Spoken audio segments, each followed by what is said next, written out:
everyone, and welcome to another episode of GodSaw's Turnbuckle, the wrestling video podcast here on YouTube and Daily Motion. As usual, I am working on a couple of other areas to try to maybe do an audio variation, and maybe we'll be seeing a little bit more editing somewhere down the line here. I don't know. I'm still working out a few things on all the other sides of it as I come up with ideas and what I want to do, what I need to do, and do I have the time to do it type of thing. So this episode of GodSaw's Turnbuckle is going to be focusing around Impact Wrestling on June the 15th, 2017, and oh boy, this show was all over the place.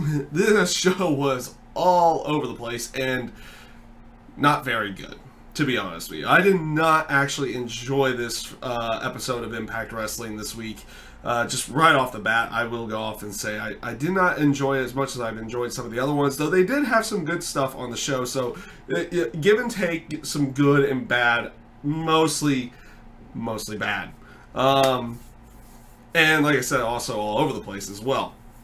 So they started off the show with a Gauntlet Battle Royal. They called it the Sony 6 Gauntlet Battle Royal. Apparently, because it's for the TV station that they're running on in India and everything in that sense. So, you know, that was fine in everything to go along with it. They had bits in there, like Moose was in the match. He was out of it really quickly. You also had Matt Sydal inside of the match. You had Rockstar Sputted and Swoggle into the match as well. Same with KM and Congo Kong. They were inside of the match. The weird thing was that they had a bit that was, and I'll go off and say it now and just get this one out of the way to go along with it. They had a bit that was filmed in catering with Swoggle and Rockstar Spud, and they said, oh, they had like an altercation in catering, and we'll see that a little bit later in the show. It's like, wait, what? Why not show that first, and then show some of this other stuff first, and then have the Gauntlet Battle Royal to go along with it? Like I said, this Battle Royal just felt random, kind of out of place. Like I said, the match itself was fine, and it goes over with Muhammad Ali Shira gaining the victory over KM after he eliminated Congo Kong and everybody else had been eliminated inside of the match. The other crazy thing about this one is that it pretty much took up the first half an hour of the first hour of the show. So, you know, basically the first half hour of the show was based off of this. And you also have this bit with Rockstar Spud and Swoggle, though they're in the match having their portion of the feud going. And then they filmed the segment, or they had the segment in catering that they said had been filmed already. It's like, again, why isn't this being shown? Which, by the way, was basically them just throwing insults at each other. And then eventually Swoggle puts Spud's face into some food. And again, like I think I put in my notes here, it's like, why was this shown after the Battle Royal when it happened earlier in the day? It made no sense in terms of where they placed it in the show. And it just didn't come off all that good. Now, things that I thought they'd come off good. I'll go off and say this. They had a couple video packages hyping up the main event of the night, which was Sanjay Dutt going up against Low Ki. And you had two great video packages. One for Sanjay Dutt, talking about how much this means to him, you know, being 15 years in wrestling, being on and off with Impact, never winning the XDivision title, everything in that sense. And Low Ki basically reiterating his dominance, being a 5-time XDivision champion. Basically him being, he calls himself the professional, which I love. He has the Hitman style gimmick and suit and everything to go along with it. He calls himself out off as a professional. I thought that was great stuff.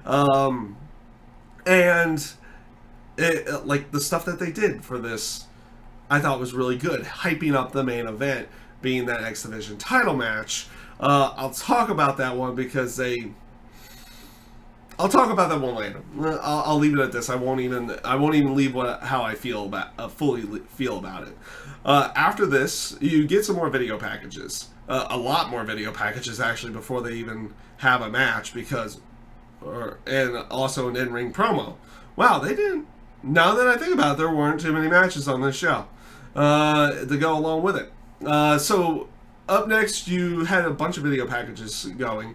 One of D'Angelo Williams training for wrestling, so he's going to be doing something here in the very near future, it looks like, wrestling-wise. They showed him taking bumps, hip tosses, everything in that sense, so showing his training. And then you had an LAX video package. Basically, they're saying this like, oh, they're not showing up in the India shows because they had convictions and everything in that sense, and they weren't allowed to leave. So they said they would go off to other promotions and kind of take their tag titles or take their money or anything in that sense. So they show a brief package of LAX showing up at another promotion to go along with it. And then this one I'm going to just talk about in full before I get to the EC3 stuff. So they showed a bunch of training vignettes again with Joseph Park and Jeremy Borash.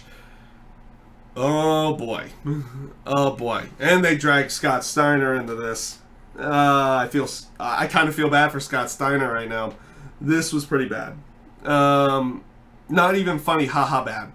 Just bad. I thought. It just didn't come off good at all. So their initial training, it was like, oh, we're going to go to a dojo, and it ends out just being a Chinese restaurant. Okay. Okay, so they go that route. So they start going into film study for Scott Steiner and everything to go along with it. And the film study is them basically like initially watching promos and making jokes about Scott Steiner's promo ability and how, and like you even have Joseph Park go like, how did this guy get over with that? And then they start showing footage of like what he can do in the ring, and then they start getting scared and everything.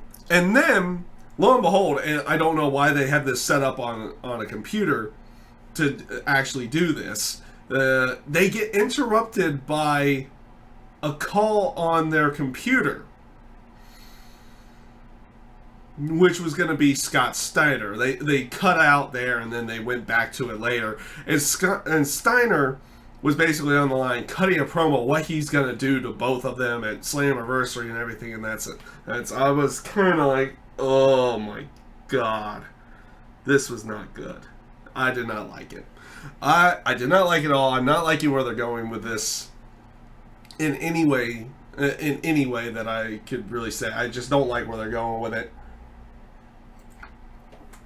And of course, they also had something a little bit later on with Josh Matthews, which I'll talk about here in a moment. But up next to talk about, they had EC3 come out, and he changed up his music and everything in that sense, and even changed his name. And he brings a translator out to the ring, and now he is calling himself Ethan Singh the Third, and he even changed up the music to be of a more India theme and everything, and I thought this was great stuff.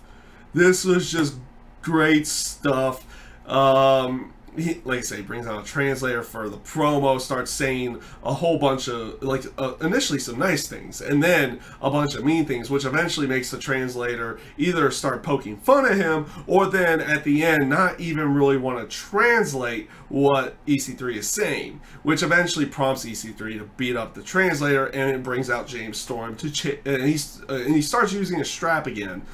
So I feel like we're going to get a leather strap match or something like that at Slammiversary. At least that's where I feel like they're going. And James Storm comes out. He eventually gets the strap away from EC3 and chases him away. I thought the segment was good. This was good stuff to go along with everything. Based off of what we've been seeing throughout the entire show, this was definitely the best way of going with or this was like probably one of the better segments on the show, and that's probably not saying much on this Impact, unfortunately. So this brings us to the overhyped Josh Matthews sparring session, which he comes out there, he cuts a promo, and he brings out an opponent that he hypes up being like on an Olympic team, and unlike on major cricket, it has like movie credits and everything to him, which Jeremy Borash is like, he has none of those. I forget the name that he gave off there. And,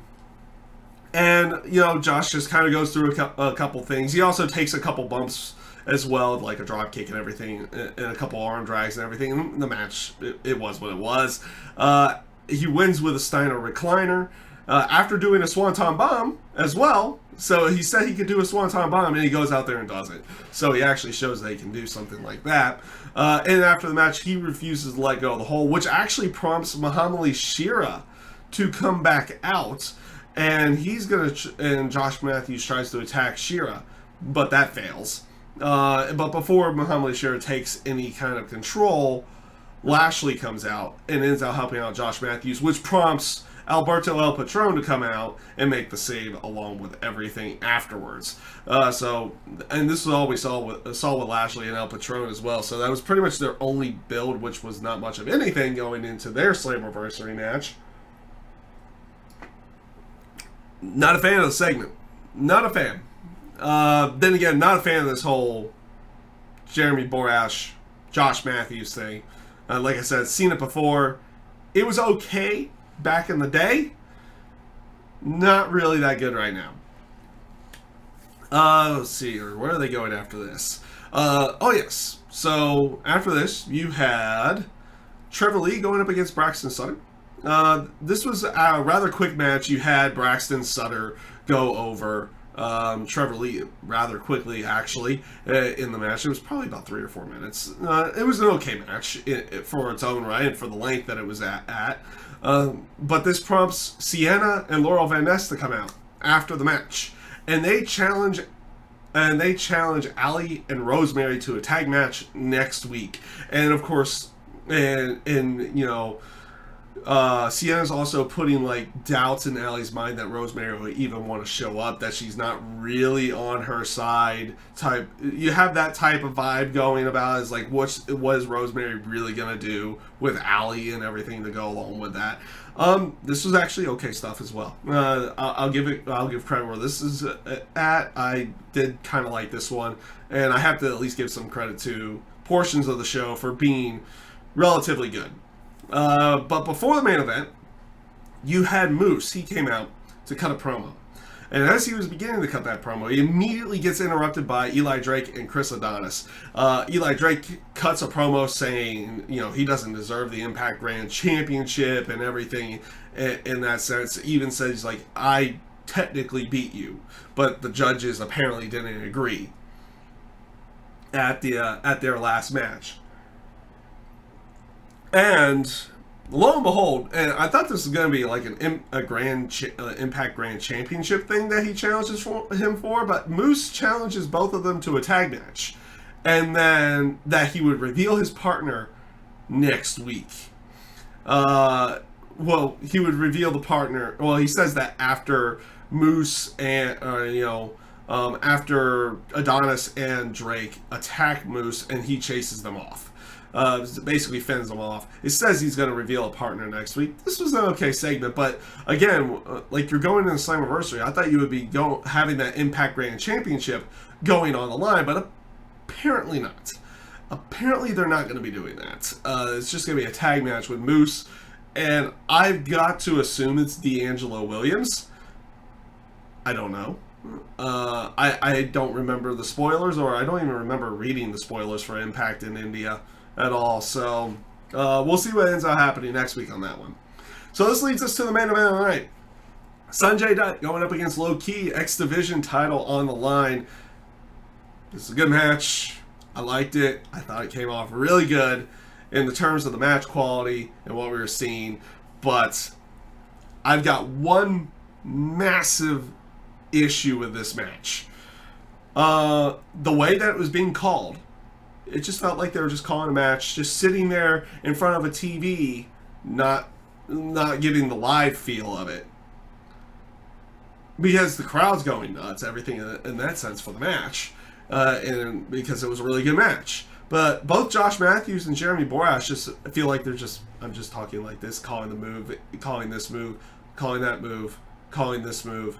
Oh, Sanjay Dutt won. Sanjay Dutt won. They failed, and like I said, Sanjay Dutt wins the match. He finally wins the XDivision title. And you get the biggest lack of enthusiasm or making it feel like it's a big deal from both Jeremy Borash and Josh Matthews on commentary. It came off so bad in that sense. The match itself was really good, and it deserved a better call than what they got. Out of both Josh Matthews and Jeremy Borash. Now, for all credit, where credit's due there, more than likely, since they're not sitting at ringside or anything in that sense, they were calling this later in post, and they just couldn't depict that emotion in any way. And it takes this match down a notch. In the sense, it takes that match down a notch in the sense of you got to have that enthusiasm or the sense of importance from your announcers too. It's actually key to the wrestling show that your announcers show how important each match is in the sense of how they call it and where they go and telling the stories of everybody. But like throughout the entire match, obviously they were telling stories of what Sanjay Dutt had done in the past and not winning the XDivision title, everything that Low Ki had done. They did all that, but when it came time, when it was just going throughout the match, it just felt like they were talking subtly monotone throughout the entire match. And when he won, you even get like Josh Matthews going like, "Oh, he won. Oh, I didn't like the call. I liked the match. I didn't like the call of the match itself." So overall,